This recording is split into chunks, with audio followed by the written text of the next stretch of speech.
Oh man, I tell you what, that's pork spare ribs right there. Those have been slow smoked with mesquite smoke and a special sauce put on it that didn't contain any kind of a tomato base. It was strictly chili.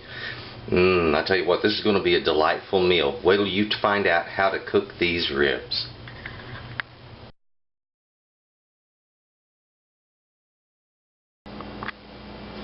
Hello again.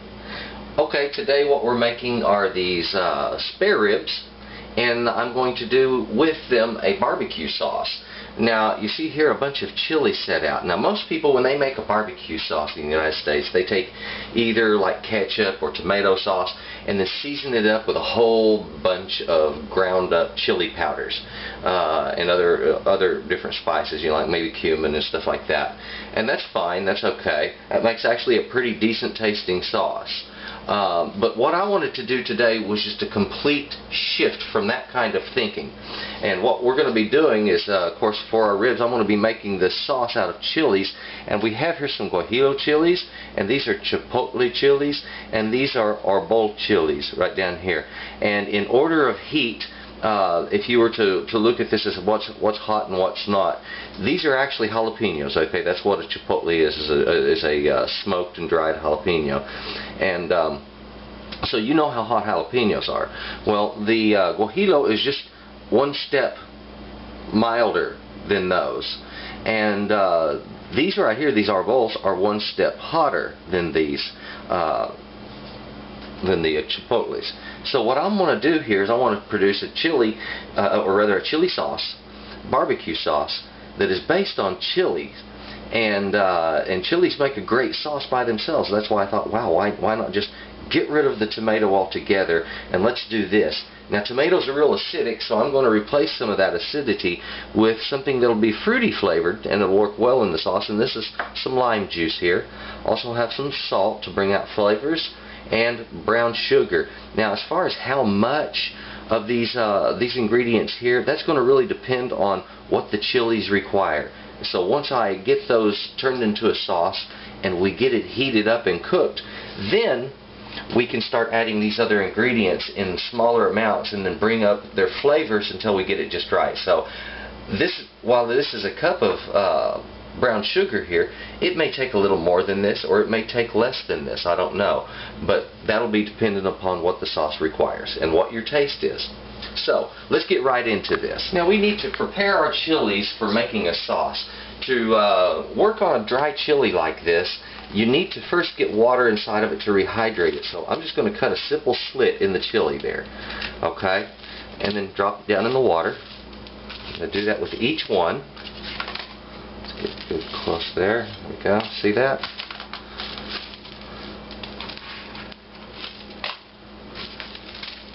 You can hear the seeds rattling.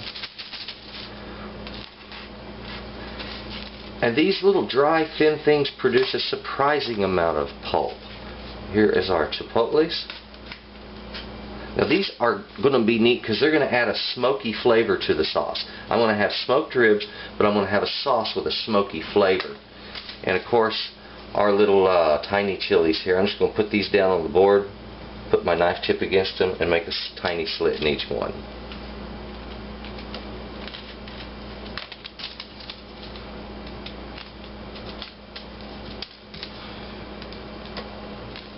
There we are. Now I have all of the chilies in hot water. You don't have to boil water for this or anything, just plain hot tap water will do. Now, to get my chilies to sit down here a little further, I'm going to put another bowl on top of this, and that actually will help to speed the hydration process because it forces all of the chili down under water where the whole thing can hydrate. There we go. Now, that bowl will simply push down on the chilies, and we're going to need to give these anywhere from 45 minutes to hour and a half probably to rehydrate.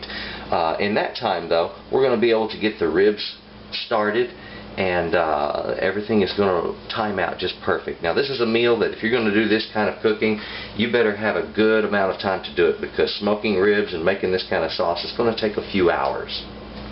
Now that we have our chilies being hydrated, I wanted to show you some things about these ribs.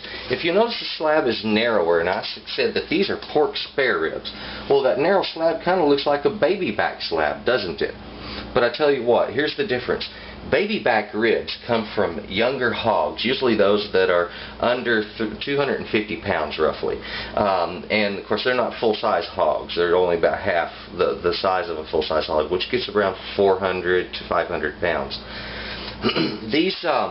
These ribs are the spare ribs, and that is below the back ribs. Now the back ribs are exactly that. They extend from the spine down to the side, and then from the side down to the sternum is where you find your spare ribs. The back ribs generally have a little bit more meat around each rib than the spare rib does. The spare rib generally has a little more fat, which lends in flavor and tenderizing the meat.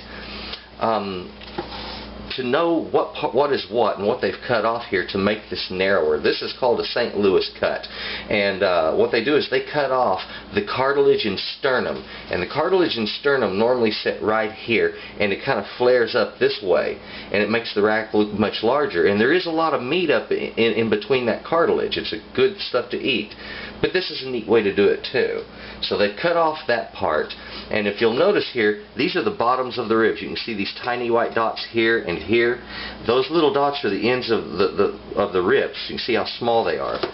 The other side, where it's near the center of the rib, where it was cut away from the back portion, you can see where the ribs are thicker here, and it's quite noticeable. Okay, so this is how you can know how the rib cage is shaped and what part comes from what. Okay, so now you have some understanding of pork spare ribs, and also if you're preparing these for somebody and you have the full cage on there, the first thing you want to do before cutting your ribs out would be to chop off that sternum bone. So in a manner of speaking, they've taken some of the work out of it for you on this St. Louis cut. Alright, so that's what you need to know about ribs. We're going to move on to the next step. Alright, we are back out at our grill. Now for years I have spent time looking around to find a smoker tray for my grill. The ones that they make I just don't like. Most of them are small, and they won't hold the size of chips that I like to use. But I finally found one. I've always used this old little pan. It has worked fine. But I found one that seems to fit the bill. I think I just got lucky, really. But we're going to try this guy out. We're going to see how well it works.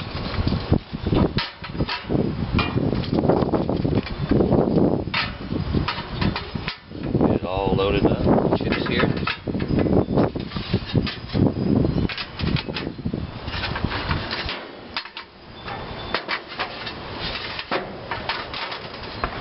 That's excellent. Now, I'm going to light these two left burners. We're going to bring those chips up to where they're smoking. Then I'm going to lower the temperature, and we're going to put the meat on here. Now, I'm getting ready to prepare my pork, my rib cage there, to be grilled. It's real important that we go ahead and take care of any connective tissues that might be on this. Now, I do want to keep the fat. Any of these clumps of fat, I want all of that. However, connective tissue is some funny stuff. It kind of disguises itself. Like right here, I've got some fat, but it's on top of connective tissue. And you can see the connective tissue has a real stringy quality to it. It looks like little thin strands, and they're running down this way. And it's that connective tissue that we try to slip our knife up underneath to go ahead and remove. Stuff like that. Okay? Now, as I said before, I'm not so interested in removing fat. But this stuff right here will truly make your meat seem really gristly, stringy. Now the back of this is covered in it. Some chefs like to call this a silver skin. If you wish to use that terminology, that's fine. It is just connective tissue. Now with connective tissue, and you're trying to remove this, you need to use a knife that has a really sharp point on it. Something like that, something like this. This one might be a bit long, but it should work fine.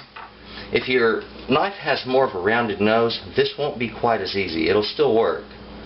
Now just slip your knife right up underneath that connective tissue. Let me get right here in between two of the bones. Right there. And you can remove that by working it just like so, one thin strand at a time. And this is a good thing to do because it does help the smoke penetrate into the meat better. So you get better flavor penetration from your smoke and your spices on the back of the rib. Although I must say, on the back side of the rib here, you're not going to find a whole lot of meat. It's mostly going to be bone. But there is some meat, and we need to get flavor into it and make it a little more appetizing. See how I slid my knife right up through there? That's where a nice small paring knife can come in handy. Normally you're working fruits and vegetables and things like that with a paring knife, but every once in a while, when it comes to working with meat, they do come in handy. There we go.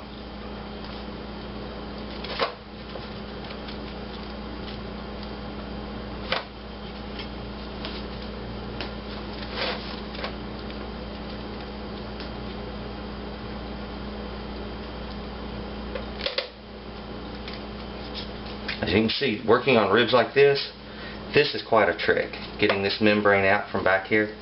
However, I'll tell you what, it makes the dining experience so much better. It really does improve it.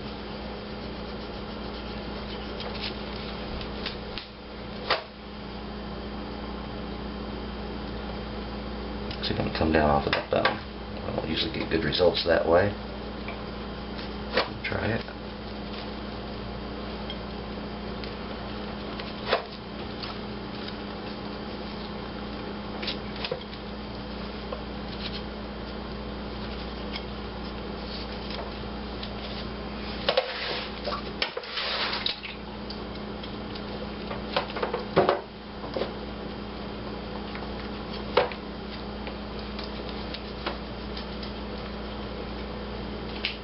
You may have heard what sounds like water sloshing around in my pan.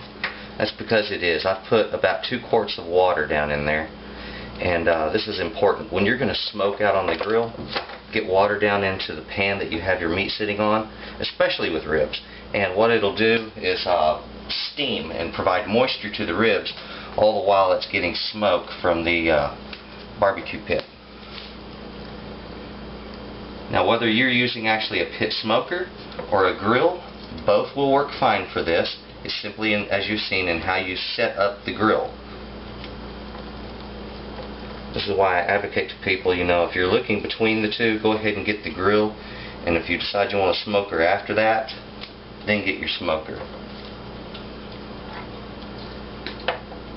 They both have their advantages.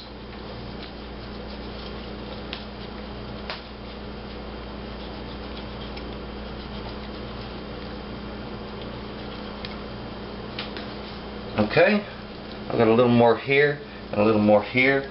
We've pretty much got these done.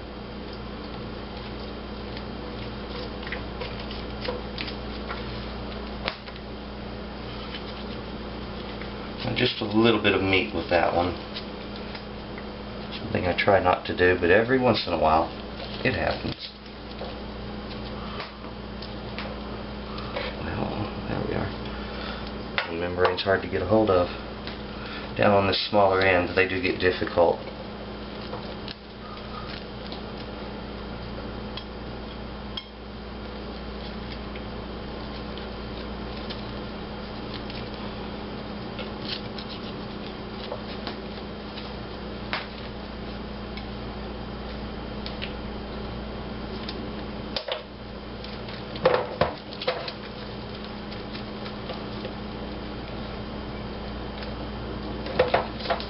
Sometimes on the smaller ones, you can't get it all. That's fine.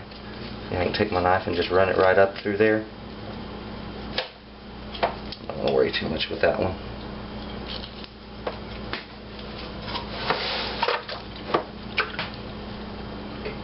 Now, somebody before me, they were coming along, they took their knife and ran it through there. So the original packer's mark is right there.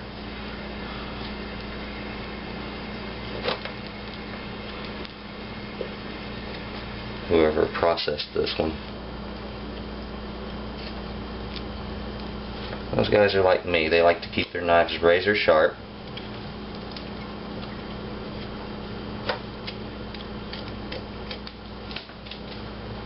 you've never been to a packing house, it is quite a sight, I'll tell you what. It's just, there's so much going on all at once.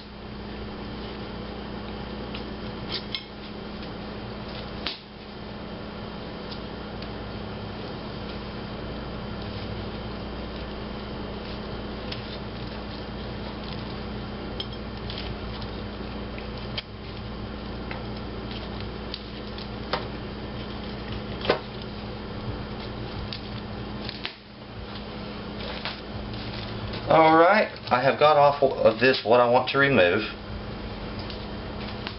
The majority of that silver skin is taken care of. Now what I want to do, we're going to go ahead and season this up. So, let's start with some salt here. And I'm not going to use much else, just some salt. If you'd like, you can add cayenne, paprika, whatever. And those sort of gives me an idea. I might want to go ahead and add a little bit of paprika to this. It lends well to a smoky flavor when you're cooking with smoke. A little powdered paprika here.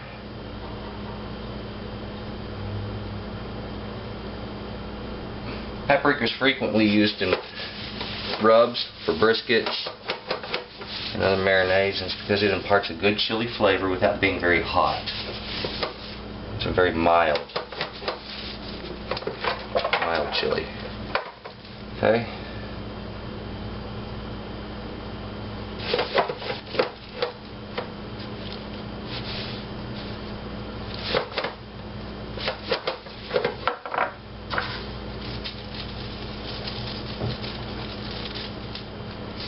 There we go. Nice. Just rub that marinade right down into everything.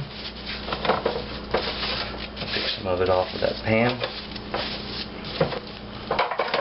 Usually when I smoke racks like this, a rib rack, I'll put it with the meat side up and start it that way. And you can do this directly on the grill, but I find it has a tendency to dry the meat out a little bit more. I get better quality smoky flavor. It stays on the or inside the grill longer this way because it's not getting direct heat, it's getting indirect heat with smoke at a lower temperature. And that allows, that longer cooking allows it to tenderize it and to make it even softer. So we've taken a wonderful cut here, and we're going to turn these into some fabulous ribs. We have our chilies that have been setting aside for about an hour. Let's open this up. Take a look. Now, these right here, these wonderful chilies that everybody loves, these chipotles, have a tendency to feel really leathery and dry on the outside. They don't soften easily on the outside. However, the pulp on the inside is getting quite mushy. Exactly what I'm looking for. These little hot things, they're getting mushy too.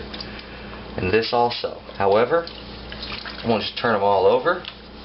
We're going to keep soaking these. They need a little more time. They need to get just a slight bit softer.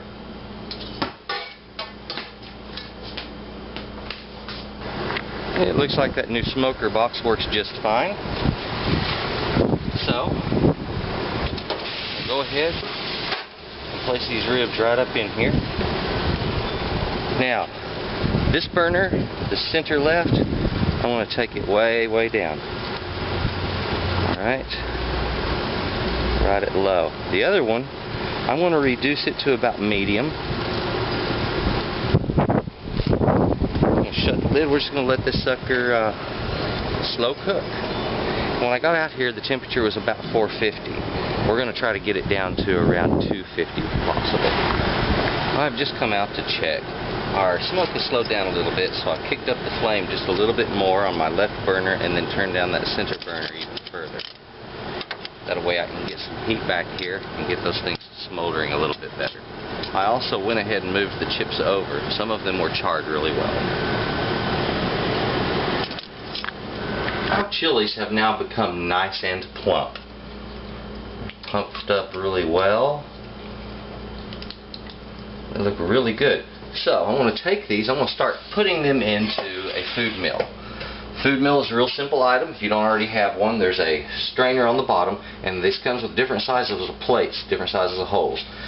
and a paddle on the inside that is just high on one side, low on the other, and it's spring loaded, so it forces the food down through that sieve. And of course you need a bowl to catch whatever in.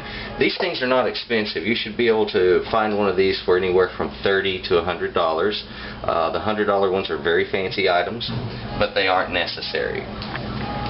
So let's go ahead and take our chilies. I want to remove the seed pod from the top.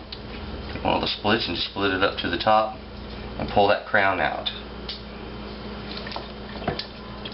Now, you don't actually have to wash the seeds out of this, but it is helpful to remove some of them. The food mill will get clogged up with those if you use too many of them.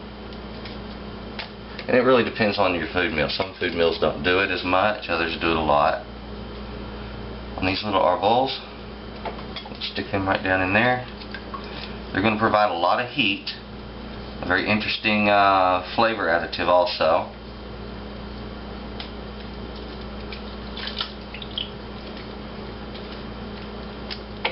If you don't have a food mill at this time and you still want to do this, quite simple. Take a spoon, after you've removed the crown, open up the skin, and then after you wash the seeds out, use that spoon to just scrape the pulp right off of the skin. It would be smart to put that pulp in something that will handle the fibers real well, like either a blender or a food processor if you happen to have one of those. Something like that will chop it up. Otherwise, put it under a knife and go at it for a little while.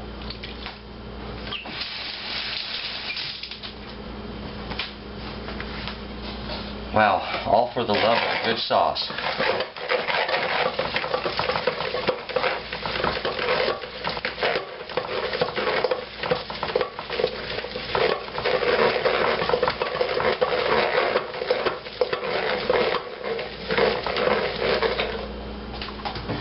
Now, if you're thinking that looks like a lot of extra work and you don't want to mess with that, well, in this case it really isn't a lot of work. They do make an electric version of the same thing, but they're kind of hard to find. And look how much paste we're yielding already, and I've just started. So it's doing just fine. Don't be discouraged.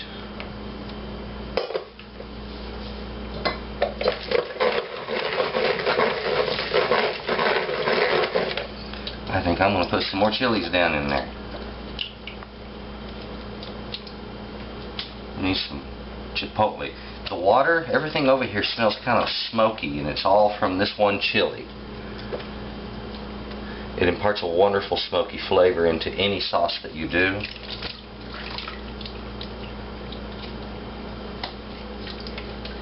And it's a good natural way to get that smoky flavor. You don't have to add like liquid smoke or anything like that.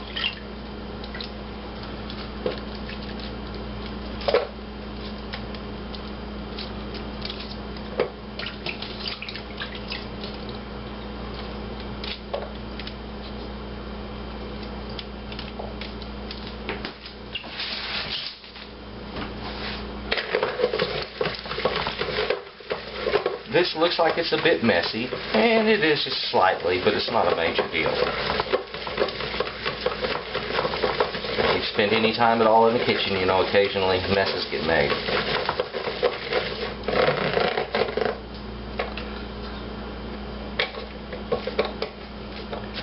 Right now, I've got a bunch of skins down in here, and it's removed the pulp from them really well, but I still go ahead and push them down just to remove anything extra that it might have.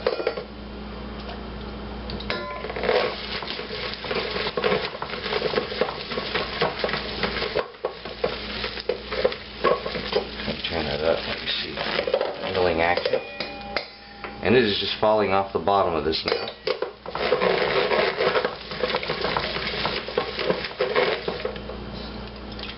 Okay, go ahead and feed in the rest of those chilies. Wash.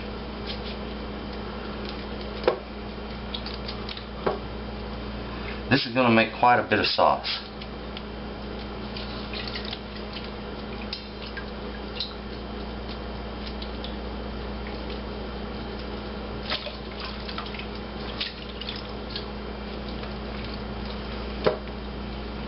Now, if you are really sensitive to chili pepper, then what you might want to do is to put something on your hands, like some gloves. I've been working with these things for so long, they don't bother me at all. I handle them barehanded, except for the really hot ones, like if I were using a habanero, yes, I would be wearing gloves.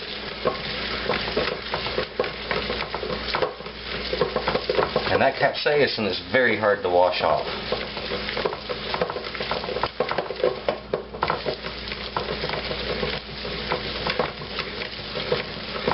I'm pushing down slightly with my paddle.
Food mill has a tendency to do is, as it strips the skins dry, it just pushes them up onto the side. There you go. And I'm not going to fight to get any more pulp out of these chilies, because it looks like I've got enough for a good starter base. Okay. There we go. I've got about what looks like a half a cup of chili paste there. Now we're going to turn this into a sauce. Let's see what's next. I forgot one important ingredient for my sauce, and that was a little clove of garlic. So I'm going to take that, give it a smash. Let's go ahead and mince it. I don't want to fine mince it.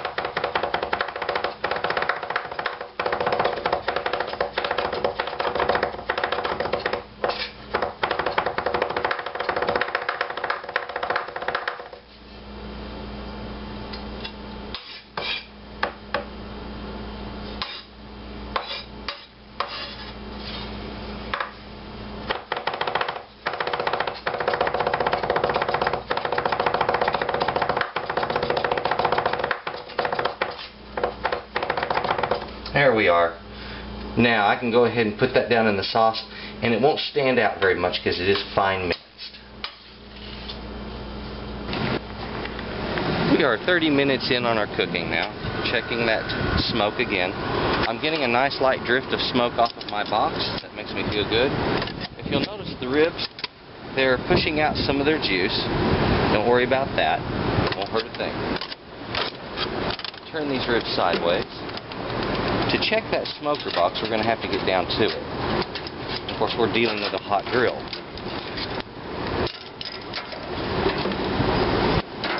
This is grate right above.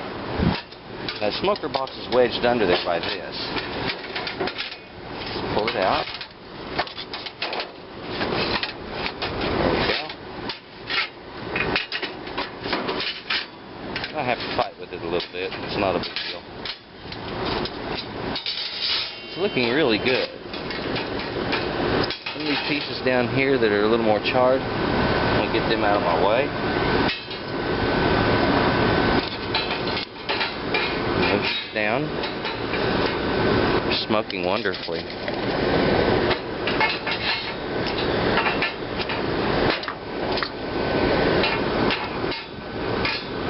There we go.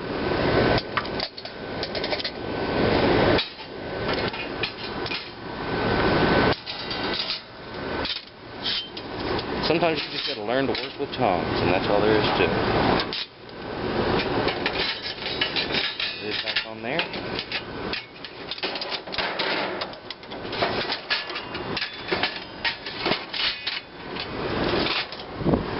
See, I sort of manhandle things on the grill a bit. It doesn't hurt it.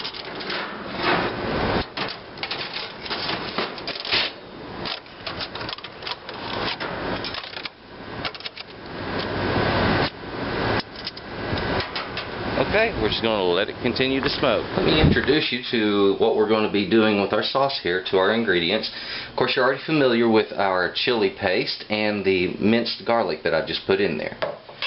We also have some salt. I might be using some bourbon. It'll depend on what it tastes like once I get it cooked up with these other stuff. I believe I'm going to want some cumin in that. It gives me sort of a dry, earthy flavor. It's really nice for barbecue sauce. And of course, something to perk it up, make it a little more fruity. It'll be the lime juice. Something to sweeten it up is going to be our brown sugar. And right here, in order to hydrate these chilies, you're going to have to use some sort of liquid. So the liquid I have chosen today is going to be chicken stock. Now let's go ahead over to our pan right here. Let's take our chili paste. I'm just going to scoop that right out of there, right down into our pan. Nice thing about working with these silicone spatulas, they are very good at picking up what's left in the pan. They can also resist quite a bit of heat. There we go. I'm going to go ahead and start adding in just a little bit of this moisture. Get it mixed in there.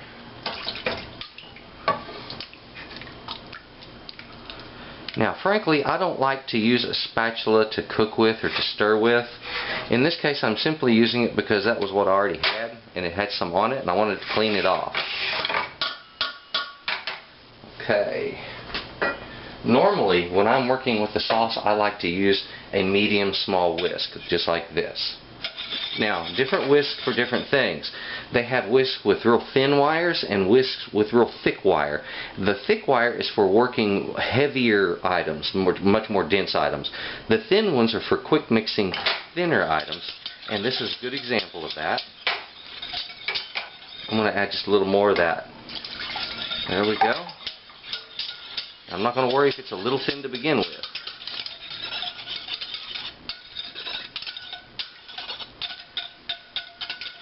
There we are. And that chili paste will take in moisture real nice. Now, let's go ahead and put a flame under this. I want to start it on a medium-high flame to begin with. Let's go ahead and add in some of our salt. There we go. Now, when I do a pinch, I can use small like that. That's right there about a 1/4 teaspoon. If I use 3 fingers, that's about a 1/2 teaspoon. If I grab it up in a big heap with 4, that's closer to a teaspoon or more, okay? So, and I've learned this over time. It came with a lot of practice and with experimenting with what works. So I want to use 3 fingers and get about a 1/2 teaspoon of salt right down in there. I'm going to go ahead and put some of my lime juice in. I'm going to hit it with just a little bit of the cumin. There we go. I would say I put in maybe a 1/4 to 1/2 teaspoon right there. Stir that in. It's going to come up to temperature really quick, and when it does, I'm going to put a lid on it and we're going to let it just cook down into a nice sauce. Now, I have some of the brown sugar here. Let's go ahead and kind of break that apart and just crumble it down in there. And we'll use maybe a 1/3 of that. So we got about a 1/3 of a cup right down in our sauce right now.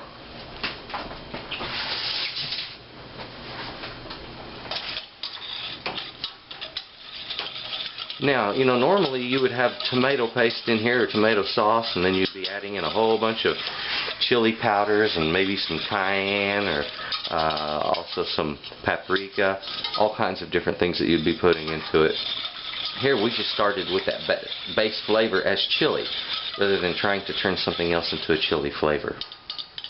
Okay, I just need this to come up to a light boil, and we are ready to cover it and let it simmer for a while. It is time for us to check our chili and see how it is doing, our chili sauce here. Now, I'll start calling it barbecue sauce, shouldn't I? Okay, it looks a bit thick on the bottom. Of course, some of the liquid separates when cooking and the solids drop to the bottom a little more. Okay. Now, what you want to do after about 10 minutes of cooking on this, go ahead and put a spoon in here get a little bit of a taste of it so that you can judge whether or not you need to add this fat or the other.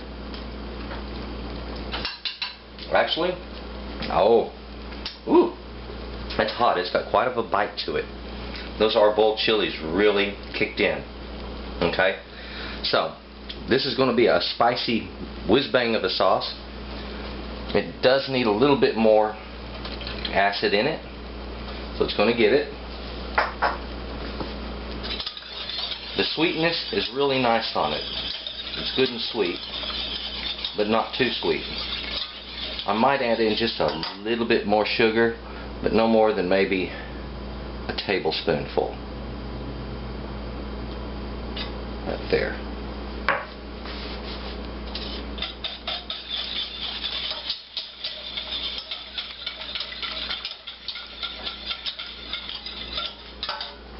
And I will thin it just a little bit more.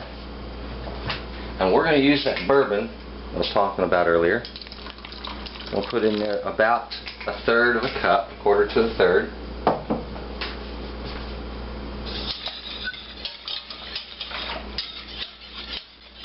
That's really going to change the profile of that. Here we have a beautiful barbecue sauce.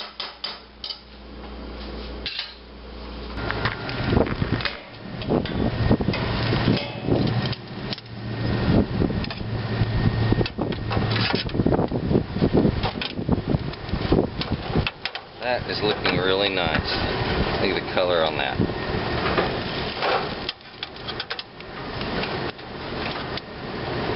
Absolutely beautiful.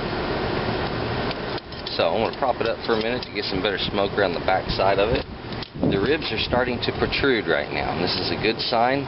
See how they're pulling back from the meat pulls back from the bone right there? It's a good sign that that's done. I'm going to go and get sauce so that we can put some sauce on it right before we finish it. And do not put sauce when you're cooking a meat like this. Don't put it on there. Just cook the meat raw like that. And that way you get the smoke penetration in the meat rather than in the sauce. I've had my ribs standing on end for just a moment while I finished them up with a final heavy smoking. Got that good red color all over them. Now, I'm going to turn these backside up to start. And you remember that sauce that we made? That heavenly looking sauce. I do. Look at that. Now, I want a good wide application on this, so I'm going to pull that back. I'm going to pour some of that sauce right in the middle. This stuff is potent. It's not going to take a lot. I'm just going to work it out. Now, why don't you put this on from the beginning? Well, because it's not going to cook into the meat. It'll only set up on the top and caramelize. If it over caramelizes, you get that burnt flavor. It just kind of ruins it. So, you want to hit your meat with the sauce at the end, okay? If you're going to cook sauce onto it.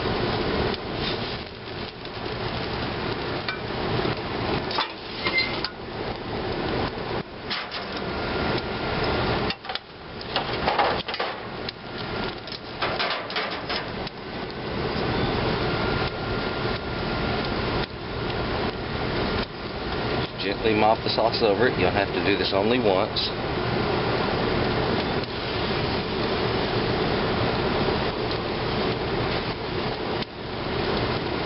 Now, to help this to set up and that sauce to caramelize, and for this just to finish off, and it's only going to take about another 10 minutes.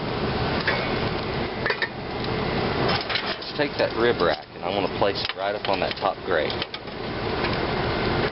So, there we go. It's going to give it good heat, good smoke. It'll come out nice.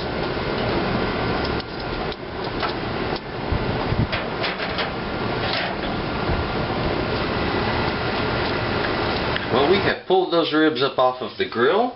They look absolutely beautiful. I'm going to go ahead and remove this rack from the pan.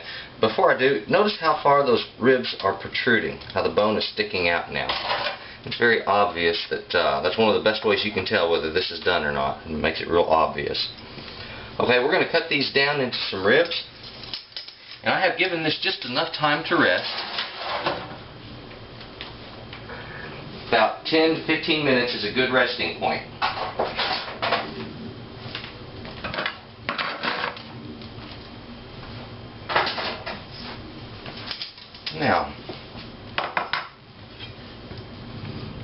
take a look at what we have here.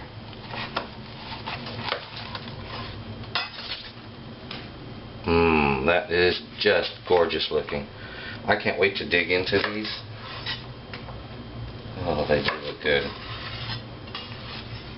There we have it. Beautiful pork spare ribs, smoked with a little bit of sauce over them. That's the right way to do it. Okay, we have plated these beautiful darlings up. Now I can't wait to try this out. Such a good looking rib. Tell you what. Get in here. Take a bite.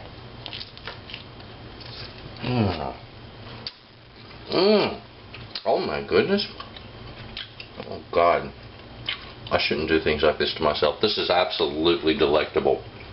It's some of the best rib I've ever had. Well, give it a shot. I'm sure you're going to enjoy what you get. Thank you for watching Texas Cooking Today, the show where you can get great recipes and the best techniques are taught. Please subscribe to Texas Cooking Today, where you will always find something hot and ready to eat.